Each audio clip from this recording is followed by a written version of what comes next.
சுயாட்சி தன்மையை காத்திடும் பேரியக்கம் திமுக என்று முதலமைச்சர் மு.க.ஸ்டாலின் தெரிவித்திருக்கிறார். மேலும் இது பற்றிய விவரங்களுடன் இணைகிறார் செய்தியாளர் அன்புச்செல்வன். அன்புச்செல்வன், விவரங்கள். மாநிலத்தில் சுயாட்சி, மத்தியில் கூட்டாட்சி என்பது மட்டுமல்லாமல் நாம் முதலிடம் கலந்திருக்கக்கூடிய கலைஞருடைய அன்பு உடன்பிறப்புகளுக்கு உங்களில் ஒருவன் எழுதுவதாக வெற்றி மடல் ஒன்றை முதலமைச்சரும் திமுக தலைவருமான மு.க.ஸ்டாலின் எழுதியிருக்கிறார். அதில் சட்ட போராட்டத்தின் வழியே திராவிட முன்னேற்ற கழகம் அதன் தலைமையிலான அரசும் பெற்று தந்திருக்கிற தீர்ப்புகள் தமிழ்நாட்டின் நலனுக்கு மட்டுமல்ல, இந்தியாவினுடைய ஒட்டுமொத்த ஜனநாயகத்திற்கும் வெளிச்சம் பாய்ச்சக்கூடியதாக இருக்கும் என்பதுதான் வரலாறு என்று அந்த கடிதத்தில் குறிப்பிட்டிருக்கிறார். ஆளுநருடைய அதிகார அத்துமீறல்களை ரத்து செய்து மாநில உரிமைகளை காத்திடும் மகத்தான தீர்ப்பினை திராவிட மாநில அரசு முன்னெடுத்த வழக்கில் உச்சநீதிமன்றம் வழங்கியிருப்பது வரலாற்றின் பக்கங்களில் பொன்னெழுத்துகளில் பொருத்தப்படக்கூடியவை என ரெட் லெட்டர் டே ஆகும் என்றும் அவர் குறிப்பிட்டிருக்கிறார். இந்திய நாடாளுமன்றத்தினுடைய என்பது அனைத்து மாநிலங்களுடைய தொகுப்புணர்வு என்பதை 1968ஆம் ஆண்டு மாநிலங்களவையில் தன்னுடைய முதல் பேச்சிலே உணர வைத்தவர் நம் திராவிட முன்னேற்ற கழகத்திலே நிறுவிய பேரறிஞர் பெருந்தகை அண்ணா அவர்கள் என்றும் அவர் குறிப்பிட்டிருக்கிறார். தொடர்ந்து நாடாளுமன்றத்தில் அவர் விவாதித்ததும் 1974ஆம் ஆண்டு மாநில சுயாட்சி தீர்மானத்தை தமிழ்நாடு சட்டமன்றத்தில் நிறைவேற்றினார். அதே போன்று முத்தமிழறிஞர் கலைஞர், பேரறிஞர் அண்ணாவும் உயிர்நகர் தலைவர் கலைஞரும் கட்டிக்காத்த மாநில உரிமைகளுக்கு ஆபத்து நேரும் போதெல்லாம் திமுகவின் தலைவர் என்ற பொறுப்பிலும் தமிழ்நாட்டின் முதலமைச்சர் என்ற பொறுப்பிலும் உங்களினுடைய ஒருவராக நான் மாநில உரிமைகளை காக்கும் சட்டப்போரில் தலைக்காமல் முதன்மையாக நிற்பேன் என்றும் அந்த கடிதத்தில் முதலமைச்சர் குறிப்பிட்டிருக்கிறார். மும்மொழி திட்டத்தை தேசிய கல்விக் கொள்கையின் வழியே ஒன்றிய பாஜக அரசு திணிக்க முயற்சிப்பதை எதிர்த்து நின்று இருமொழி கொள்கையை கடைபிடிக்கும் தமிழ்நாட்டில் இந்திய ஆதிக்கத்திற்கு இடமில்லை என்பது உறுதியாக நின்று ஒன்றிய அரசு தமிழ்நாட்டிற்கு வழங்க வேண்டிய நிதியை வழங்க மறுத்தாலும் எங்கள் மாநில நலனை காக்கும் வகையில் தான் செயல்பட்டுக் கொண்டிருக்கிறோம் என்றும் மாநில அரசு நிதியிலிருந்தே கல்வி செலவுகளை எதிர்கொள்ளக்கூடிய வலிமை எங்களுக்கு உண்டு என்பதை உறக்க சொல்லியிருக்கிறோம் என்று முதலமைச்சர் மு.க.ஸ்டாலின் குறிப்பிட்டிருக்கிறார். பாஜக அரசை பொறுத்தவரை தொடர்ந்து பல்வேறு இன்னல்களை கொடுத்துக் கொண்டிருந்தாலும் அதே போன்று தமிழ்நாட்டை வஞ்சிக்கக்கூடிய வகையில் மறுசீரமைப்பில் நாடாளுமன்ற தொகுதிகளை குறைப்பதற்கான முயற்சியை பாஜக அரசு மேற்கொண்டிருக்கிறது.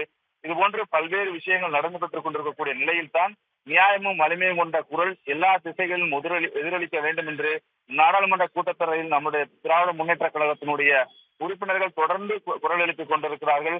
மேலும் தமிழினுடைய தொன்மையை அறிவியல் பூர்வமாக நிரூபிக்கும் அதனை பாராட்டக்கூடிய மனமில்லாத ஒன்றிய பாஜக அரசினுடைய தமிழ் விரோத போக்கை சுட்டிக்காட்டியும் 40 ஆண்டுகளுக்கு மேலாக தமிழ்நாட்டில் வாழும் இலங்கை தமிழர்களுக்கான குடியுரிமையை வலியுறுத்தியும் கூட நாடாளுமன்ற குழு தலைவர் கனிமொழி பேசியிருக்கிறார். இதே போன்று நாடாளுமன்ற உறுப்பினர்கள் தங்களுடைய குரல்களை முன்வைத்துக் கொண்டிருக்கிறார்கள். மக்களவையில் நாடாளுமன்ற உறுப்பினர் தயாநிதி பேசும்பொழுது கூட இன்று முஸ்லிம்களுக்கு எதிராக சட்டம் இயற்றுபவர்கள் நாளை கிறிஸ்தவர்கள், தலித்துகள் என அனைத்து மக்கள் மீதும் இதுபோன்ற தாக்குதலை நடத்துவார்கள் என்பதையும் குறிப்பிட்டிருக்கிறார். ஆகவே திமுக, காங்கிரஸ், இந்திய யூனியன் முஸ்லீம் லீக், விடுதலை சிறுத்தைகள் கட்சி, கம்யூனிஸ்ட் கட்சிகள், மதிமுக என தமிழ்நாட்டினுடைய 39 மக்களவை எம்பிகளும் மாநிலங்களில் உள்ள கழக எம்பிகளுடன் இந்த நாடாளுமன்ற கூட்டத்தில் முழுவதையும் தன் வயப்படுத்தி மாநிலங்களோட நலனுக்காக மட்டுமே ஒட்டுமொத்த இந்தியாவின் நம்பிக்கை குரலாக ஒழித்திருக்கிறார்கள் என்றும் முதலமைச்சர் குறிப்பிட்டிருக்கிறார். உரிமைக்கான குரலாக தொடங்கப்பட்டதுதான் திராவிட இயக்கம் என்றும் நீதி கட்சி தொடங்கி அதன் நீட்சியாக திராவிட முன்னேற்ற கழகம் உரிமை போராட்டங்களை தொடர்ந்து மேற்கொண்டு வருவதாகவும் மாநிலத்தினுடைய வளர்ச்சிக்கும் அதிலும் குறிப்பாக தற்போது 9.69% அளவிற்கு வளர்ச்சியை பெற்றிருப்பதையும் பெண்களுக்கான வாய்ப்புகளையும் வேலை வாய்ப்புகளையும் ஒன்றிய அரசின் புள்ளிவிவரத்தோடு ஒப்பிடும்போது அதிகரித்திருப்பதையும் முதலமைச்சர் சுட்டிக்காட்டியிருக்கிறார். ஆளுநருடைய அதிகார அத்துமீறலுக்கு எதிரான வழக்கு என்பதை உச்ச நீதிமன்றத்துக்கு புதிதானது அல்ல என்றும் ஒன்றிய பாஜக அரசு தன்னால் வெற்றி பெற முடியாத மாநிலங்களில் மாற்றுக் கட்சி அரசுகளை செயல்பாடுகளை தடுப்பதற்கான முயற்சிகளை பல்வேறு மாநிலங்களை மேற்கொண்டிருப்பதையும் முதலமைச்சர் குறிப்பிட்டிருக்கிறார். தமிழ்நாட்டினுடைய ஆளுநருடைய செயல்பாடு சட்டவிரோதமானது என்பதையும் மக்களால் தேர்ந்தெடுக்கப்பட்ட அரசு தனது சட்டமன்றத்தில் நிறைவேற்றப்பட்ட தீர்மானத்திற்கு ஒப்புதல் அளிக்க வேண்டியது அவருடைய கடமை, அதை கூட நிறைவேற்றவில்லை என்று முதலமைச்சர் குறிப்பிட்டிருக்கிறார். இதற்கு முன்னாகவே தற்போது முதலமைச்சரும் திமுக தலைவருமான மு.க.ஸ்டாலின் அண்ணா அறிவாலயம் வந்திருக்கிறார். அங்கு இந்த தீர்ப்பு தொடர்பாக குறிப்பாக ஆளுநருக்கு எதிரான தீர்ப்பு மட்டுமல்லாமல் பல்கலைக்கழகத்தினுடைய வேந்தராகவும் முதலமைச்சர் மு.க.ஸ்டாலின் அந்த சட்டம் நிறைவேற்றப்பட்டதற்கு முதலமைச்சருக்கு நன்றி தெரிவிக்கக்கூடிய விதமாக 500க்கும் மேற்பட்ட மாணவர்கள், பல்வேறு கல்லூரிகளை சேர்ந்த மாணவர்களும் அண்ணா அறிவாலயம் வந்திருக்கிறார்கள். முதலமைச்சருக்கு வாழ்த்து சொல்வதற்காக வந்திருக்கக்கூடிய நிலையில் அவர்களுடைய வாழ்த்துக்களை ஏற்றுக்கொண்டிருப்பதோடு அவருடைய குழு புகைப்படத்தையும் முதலமைச்சர் மு.க.ஸ்டாலின் தற்போது அண்ணா அறிவாலயத்தில் அந்த வாழ்த்துக்களை பெற்றுக் கொண்டிருக்கக்கூடிய காட்சிகளையும் பார்த்துக் கொண்டிருக்கிறோம்.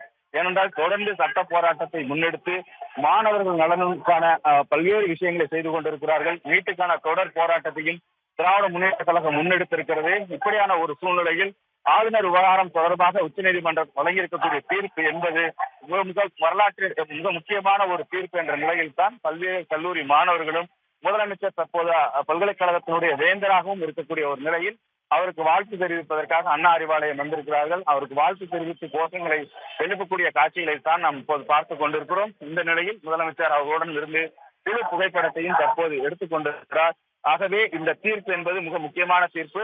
மக்கள் பிரதிநிதிகளால் சட்டப்பேரவையில் பல்கலைக்கழகத்தினுடைய வேந்தராக முதலமைச்சர் நியமிப்பதற்கான சட்ட முன்வரைவு கொண்டு வரப்பட்டும் ஆளுநர் அதை குடியரசுத் தலைவருக்கு அழைத்து ஒப்புதல் பெறாமல் இருக்கக்கூடிய ஒரு நிலையில் தான் நீதிமன்றம் வழங்கிய தீர்ப்பு தற்போது முதலமைச்சரை வேந்தராக்கி இருக்கிறது என்பது மட்டுமல்லாமல் மாணவர்களுக்கு மிகப்பெரிய ஒரு வாய்ப்பு உருவாக்கி இருக்கிறது என்ற அடிப்படையில் மாணவர்கள் முதலமைச்சரை சந்தித்து தங்களுடைய வாழ்த்துக்களை அண்ணா அறிவாலயத்தில் தற்போது தெரிவித்தார்கள். அவருடன் குழு புகைப்படத்தையும் முதலமைச்சர் மு.க.ஸ்டாலின் தற்போது எடுத்துக்கொண்டதற்கு பின்பாக அண்ணா அறிவாலயத்தில் கட்சியினுடைய மிக முக்கியமான அந்த மாணவர்களுடைய நிர்வாகிகள் சந்தித்து நேரடியாக வாழ்த்து தெரிவிப்பதற்காக இருக்கிறார்கள். இந்த நிலையில் தான் அண்ணா அறிவாலயத்தில் தங்களுடைய உற்சாகத்தை வெளிப்படுத்தக்கூடிய விதமாக முதலமைச்சருக்கு ஆதரவு தெரிவித்தும் பல்வேறு கோஷங்களை எழுப்பி அவருடன் புகைப்படத்தையும் மாணவர்கள் எடுத்துக் கொண்டிருக்கிறார்கள். அன்புச்செல்வன், தற்பொழுது மாணவர்கள் முதலமைச்சர் மு.க.ஸ்டாலினை சந்திக்க இருப்பதாகவும் கூறியிருந்தீர்கள். அது பற்றிய விவரங்கள்? குறிப்பாக பல்கலைக்கழகத்தினுடைய வேந்தராக அந்த சட்டம் முன்வைக்கப்பட்டதை தொடர்ந்து அவருக்கு ஒரு வாழ்த்து தெரிவிக்கக்கூடிய விதமாகத்தான் பல்வேறு கல்லூரிகளைச் சேர்ந்த மாணவ மாணவிகள் தற்போது முதலமைச்சரை சந்தித்து அதற்கான வாழ்த்துக்களை தெரிவித்திருக்கிறார்கள். தெரிவித்தது மட்டுமல்லாது அவருடன் சேர்ந்து குழு புகைப்படத்தையும் கூட முதலமைச்சர் மு.க.ஸ்டாலின் எடுத்துக்கொண்டார். இது ஒரு மிக முக்கியமான ஒரு தீர்ப்பு, தொடர் போராட்டத்திற்கு கிடைத்திருக்கக்கூடிய ஒரு தீர்ப்பு.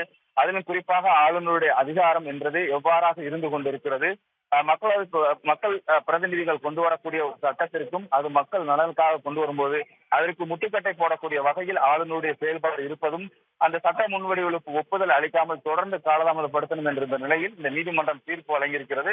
அதிலும் குறிப்பாக பல்கலைக்கழகத்திற்கான வேந்தராக ஆளுநரே இருக்கக்கூடிய ஒரு நிலையில் அதற்கான மாற்றம் ஏற்படுத்தக்கூடிய வகையில் தான் சட்ட முன்வடிவு என்பது சட்டப்பேரவையில் தாக்கல் செய்யப்பட்டு ஆளுநருக்கு அனுப்பி வைக்கப்பட்டது. அதற்கு ஒப்புதல் அளிக்காத ஒரு நிலையில் தற்போது முதலமைச்சர் மு.க.ஸ்டாலின் குறிப்பாக திமுக அரசு தொடர்ந்த வழக்கின் காரணமாக உச்சநீதிமன்றம் வழக்கு வழங்கியிருக்கக்கூடிய தீர்ப்பின் அடிப்படையில் முதலமைச்சர் தற்போது பல்கலைக்கழகத்தினுடைய வேந்தராக மாற்றிருக்கிறார். ஆகவே மாணவர்கள் நலனில் இருக்கக்கூடிய அக்கறைக்கான ஒரு பாராட்டைத்தான் முதலமைச்சர் மு.க.ஸ்டாலினுக்கு தெரிவிக்கக்கூடிய விதமாக ஒரு வாழ்த்து தெரிவிக்கக்கூடிய மாணவர்கள் வந்தார்கள். தற்போது புகைப்படம் எடுத்துக் கொண்டதற்கு பின்பாக நேரடியாக முதலமைச்சரை சந்தித்து தற்போது அவருடைய அலுவலகத்திற்குள்ளாக சென்று வாழ்த்துக்களை தெரிவிப்பதற்காக உள்ளே சென்று கொண்டிருக்கிறார்கள்.